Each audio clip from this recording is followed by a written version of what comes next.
iGang weekly tip is nutrition. So since we're doing the nutrition challenge, so rule number one is we're just gonna talk about this real fast. It's just a hand method, but you should already be eating quality foods, right? Meat and vegetables, nuts and seeds, some fruit, little starch, no sugar. It's just the CrossFit prescription for eating well. So if you're not already eating quality foods, then this is kind of irrelevant.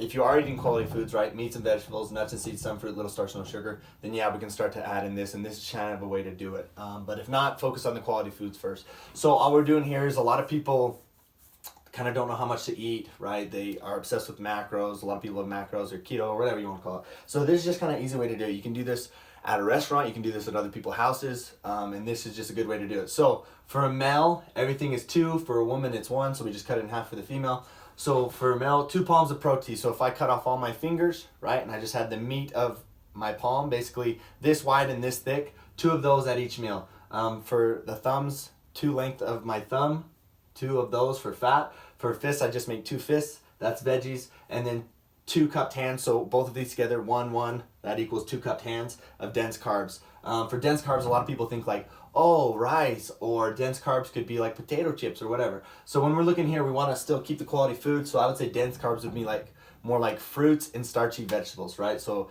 bananas, blueberries, strawberries, maybe like apples, and then sweet potatoes, maybe squash, stuff like that. For female, like we said, everything's the same. You're just doing 1 of everything. So 1 palm of protein, 1 thumb of fat, 1 fist of veggie, and then 1 cupped hand of dense carbs.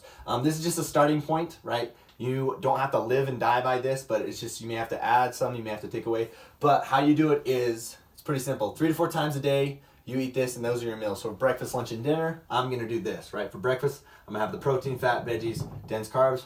Lunch, do the same. Dinner, do the same. If I was a female, I would do the exact same thing. It's just 1 of everything, right? So that's my breakfast, then my lunch, then my dinner, and then half of this 1 to 2 times a day, and this would be your snack. So if I only have 1 snack a day, I'm just gonna cut this in half. So I would do 1 thing of protein, 1 thumb of fat, 1 fist of veggie, 1 cup hand of dense carbs. And for a female, instead of 1, you would do a half of everything, right? So half of a palm, half of a thumb, half of a fist, and then half of a dense carb. So like we said, this is just a starting point, right? But if you don't have the quality foods, then this is kind of irrelevant. So once you get this quality food down, then you can kind of do this. And this is just kind of a good way, easy way to do it at a restaurant. So you don't have to get out cups and measure everything. You can just kind of eye measure, right? And it's just an easy way for people to kind of get along and start eating some healthy food. So there you go, tip of the week, nutrition.